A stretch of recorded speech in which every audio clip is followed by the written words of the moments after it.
kabar? Saatnya Anda menyimak berita Sumatera Utara bersama saya, Auriga Agustina. Sejumlah berita menarik akan kami sajikan untuk Anda. Berikut 3 berita utama hari ini. 58 warga negara asing dari berbagai negara dideportasi karena menyalahi berbagai aturan keimigrasian.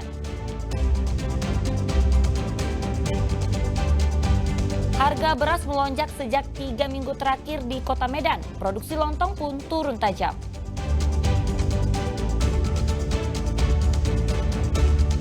Meriah, hari jadi ke-17 Labuhan Batu Utara diperingati dengan beragam kegiatan dan pesta rakyat.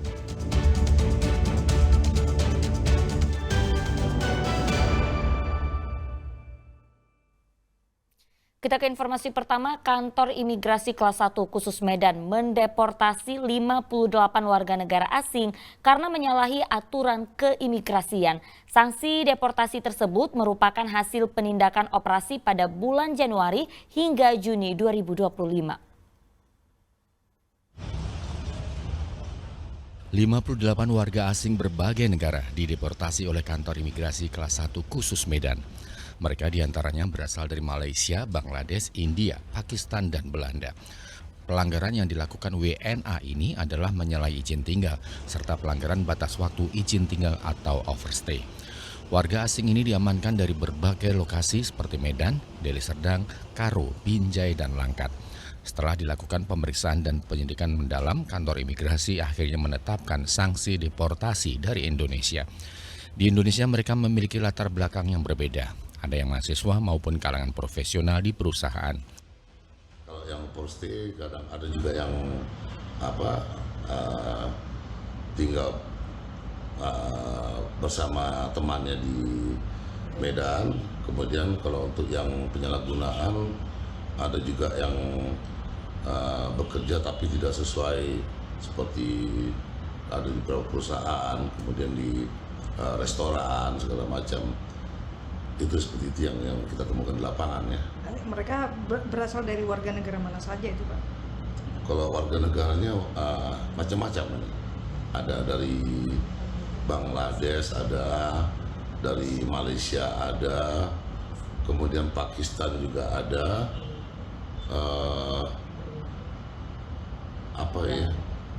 Belanda ya, waktu Eropa, Belanda juga ada. Jadi tindakannya apa tuh Pak terhadap ke-58 warga negara asing itu? Ya, karena yang bersangkutan yang overstay khususnya dia tidak sanggup membayar biaya beban dan sudah melampaui batasnya, kita berikan tindakan administrasi keimigrasian berupa pendeportasian. Sejauh ini patroli dan monitoring aktivitas warga asing sering dilakukan petugas di sejumlah tempat, seperti pabrik dan apartemen. Petugas juga kerap mendatangi lokasi yang dicurigai ada aktivitas non-prosedural keimigrasian berdasarkan informasi dari warga. Tuti Alawiyah Lubis melaporkan dari Medan. Ya, sudah sepekan kebakaran hutan dan lahan karhutla melanda kawasan perbukitan Danau Toba. Sejauh ini, karhutla terjadi di areal seluas lebih dari 100 hektar. Kebakaran hutan di perbukitan Danau Toba, Kabupaten Toba terus meluas dalam sepekan terakhir. Tercatat hutan dan lahan yang terbakar mencapai luas lebih dari 100 hektar di daerah perbukitan Sibo Diala, Tampahan, dan sekitar kaldera Toba Ajibata. Tim BPBD Toba dan BPBD Provinsi Sumatera Utara dibantu tim dari TNI Polri dan masyarakat berusaha memadamkan api. Namun medan perbukitan yang terjal mengakibatkan mobil pemadam kebakaran sulit menjangkau area yang terbakar. Selain kondisi perbukitan, cuaca panas yang ekstrim akibat kemarau panjang juga menyebabkan api mudah membakar wilayah perbukitan. Informasi dari warga setempat, api diduga dari masyarakat yang membakar dengan sengaja. Dan hasil wawancara dengan dari tim BPBD Toba dan BPBD Provinsi, api itu muncul mulai jam 4 pagi, lalu masyarakat mengetahui bahwa api itu udah mulai besar jam 5 pagi. Oke. Kebakaran karhutla ini Pak, berapa hektar Pak yang kebakar? Dari hasil pantauan atau penglihatan bahwa kebakaran hutan yang ada di desa Gugur Air Raja, Kecamatan Tampahan, kurang lebih 150 hektar.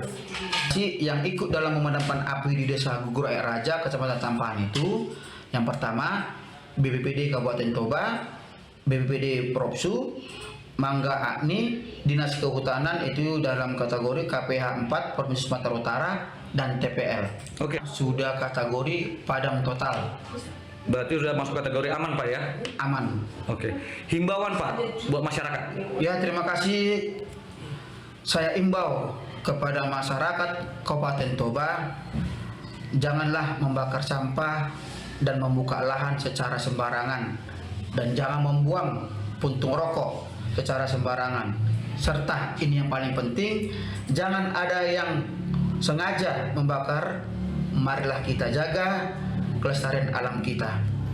Sejauh ini api diduga berasal dari pembakaran oleh warga yang akan membuka lahan. Pihak BPBD mengimbau agar warga di perbukitan tidak sembarangan menyalakan api untuk mencegah terjadinya kebakaran hutan dan lahan. Dian Asmara melaporkan dari Kabupaten Toba.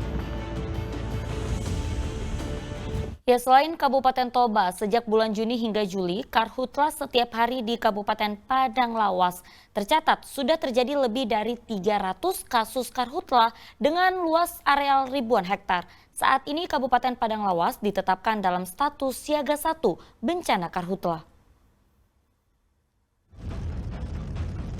Kabupaten Padang Lawas saat ini dalam status siaga 1 terkait kebakaran hutan dan lahan atau karhutla. Setiap hari diperkirakan lebih dari 1 lokasi terjadi kebakaran hutan dan lahan yang terpantau lewat satelit. Kebakaran sebagian besar terjadi di areal perkebunan karet dan sawit milik warga. Sebagian karhutla dilakukan untuk pembukaan lahan yang dilakukan warga yang tidak bertanggung jawab. Polisi Hutan KPH Wilayah 7 Gunung Tua menyatakan sejak bulan Juni hingga Juli 2025 terjadi lebih dari 300 kasus karhutla. Saat ini karhutla terjadi di Desa Marenu, Kecamatan Aik-Nabara dengan luas area diperkirakan 400 hektar, sedangkan di Kecamatan Sosa Timur dengan luas 50 hektar. Cuaca panas dan kemarau serta angin kencang mempersulit petugas dalam upaya untuk memadamkan api. Apalagi jumlah personel Manggala Agni serta alat pemadam terbatas. Setiap hari pada bulan Juli ini terdapat hampir setiap hari itu ada titik hotspot yang terpantau oleh satelit kehutanan, yaitu satelit Sipong. Untuk saat ini pada tanggal 15 Juli 2025 saat ini sedang terjadi kebakaran hutan dan lahan di Desa Marenu, Kecamatan Aik-Nabara Barumun, dan juga di Kecamatan Siapas Barumun sedang berlangsung kebakaran hutan dan lahan. Hampir luasan itu sekarang hampir 400 hektar lebih kurang.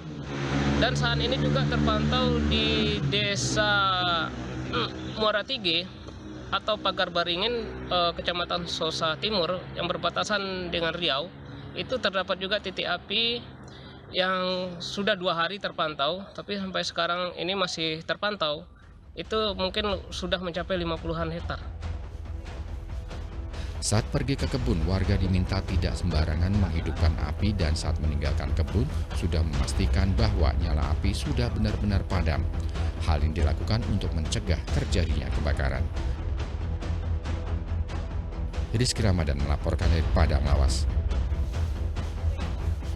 Ya, lebih dari 1.000 hektar hutan dan lahan di Sumatera Utara terbakar dalam 2 pekan terakhir. Selain karena unsur kesengajaan untuk pembukaan lahan, kebakaran hutan dan lahan diperparah oleh suhu panas ekstrim yang mencapai 36 derajat Celcius di beberapa daerah di Provinsi Sumatera Utara.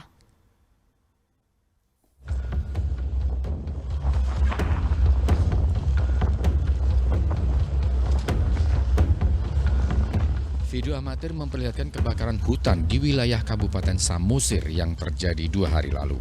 Kebakaran hutan dan lahan karhutla di Sumatera Utara meningkat menyusul cuaca panas ekstrim yang terjadi dalam sepekan terakhir.